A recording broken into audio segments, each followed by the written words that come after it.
Assalamualaikum warahmatullahi wabarakatuh. Perkenalkan, nama saya Zaki Budiman dengan NIM 4611421118. Saya dari Prodi Teknik Informatika.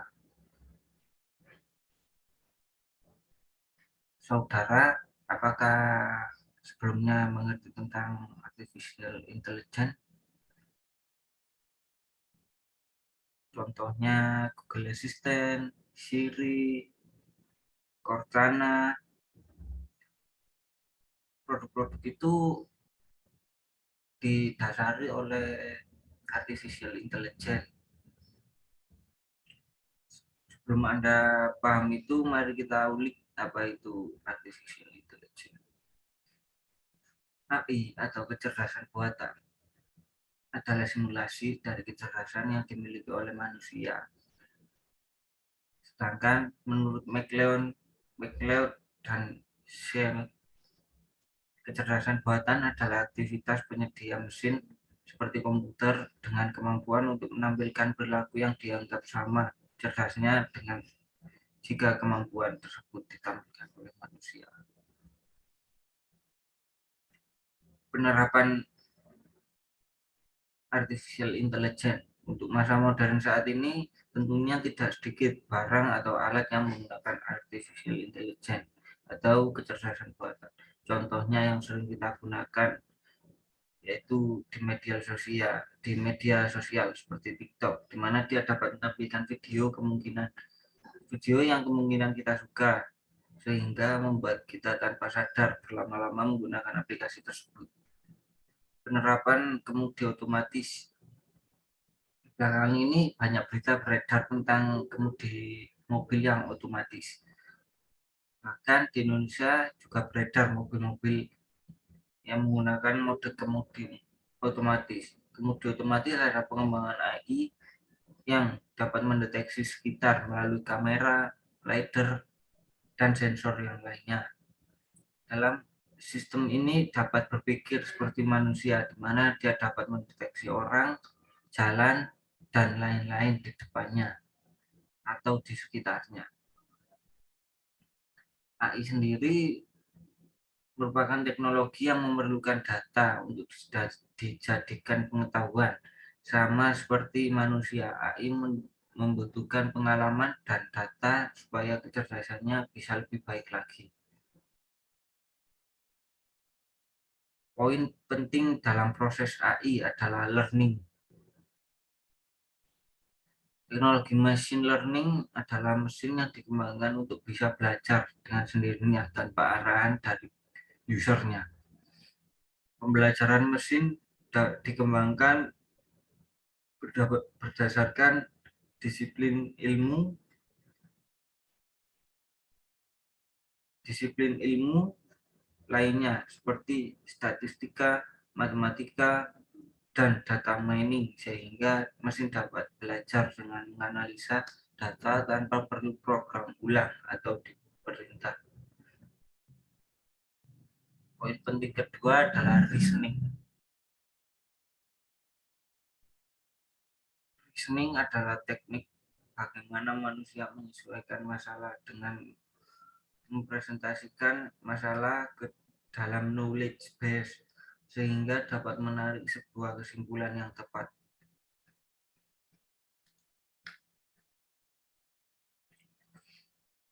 Yang ketiga, self correction, di mana AI dapat mendeteksi dan mengidentifikasi kesalahan lalu informasikan kepada user sehingga sistem dapat memperbaikinya sistemnya sendiri. AI perlu belajar untuk memperkaya pengetahuan.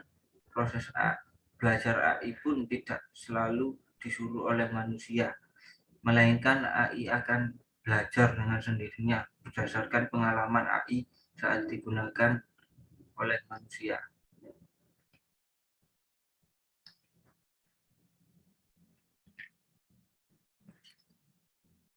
Selanjutnya, faktor-faktor artificial intelligence. Secara garis besar, sebuah kecerdasan buatan dapat melakukan salah satu dari keempat faktor berikut. Pertama, acting humanly.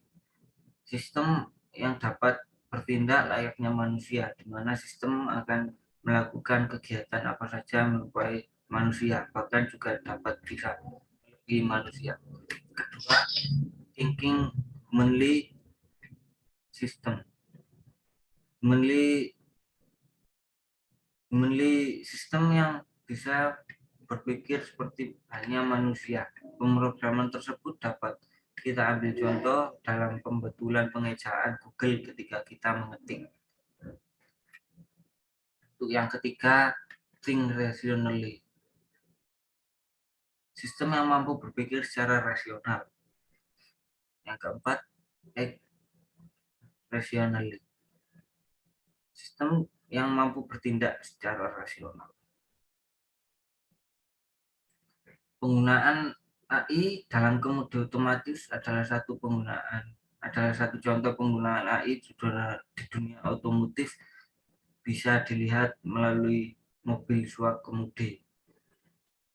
Kamera beresolusi tinggi, beragam sensor dan lidar digunakan untuk mengumpulkan data sebagai bagian dari big data dan selanjutnya diproses oleh komputer yang tertanam di dalam mobil untuk menentukan tiap langkah berkendara mobil swak kemudi.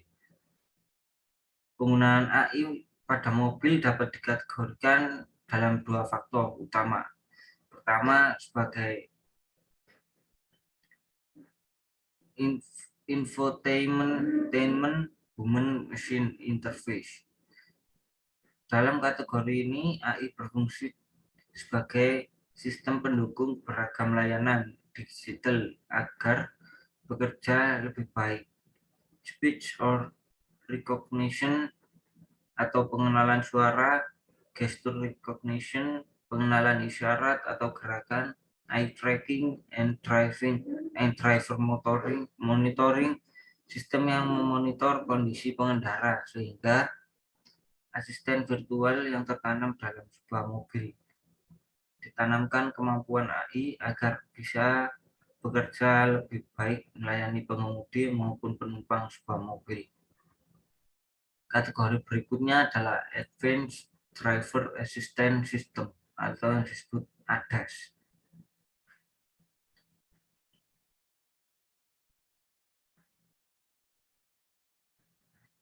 Dan sebagai pendukung utama sistem mobil swak kemudi.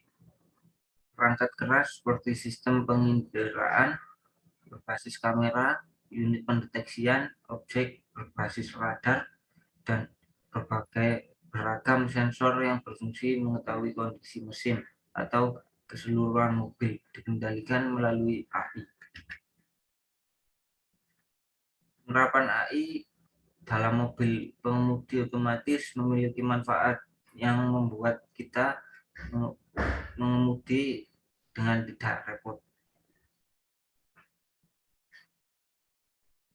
Dalam mobil kemudi secara biasa, seorang supir akan harus fokus dalam keadaan lalu lintas agar tidak terjadi kecelakaan. Namun dalam mobil kemudi otomatis ini, seorang supir tidak membutuhkan kefokusan yang setara dengan supir mobil biasa, sehingga supir mobil kemudi otomatis ini dapat sambil mengerjakan apapun yang dia mau.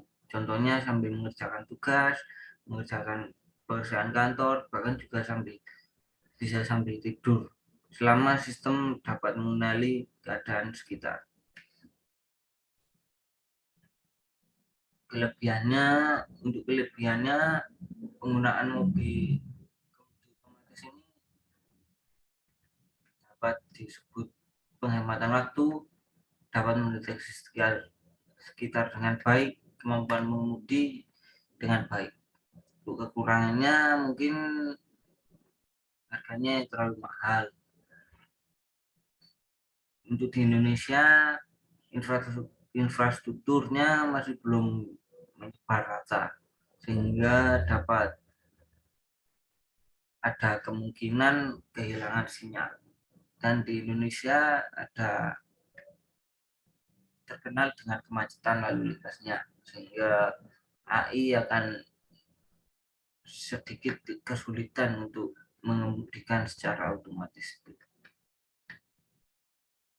Baik, terima kasih. Itu yang sudah saya jabarkan, dapat tarik kesimpulan jika AI masih terkendala oleh kemacetan dan sinyal di Indonesia ini. Mungkin untuk kedepannya kemudi otomatis ini akan terus dikembangkan agar dapat melakukan tugasnya dengan keadaan apapun. Terima kasih.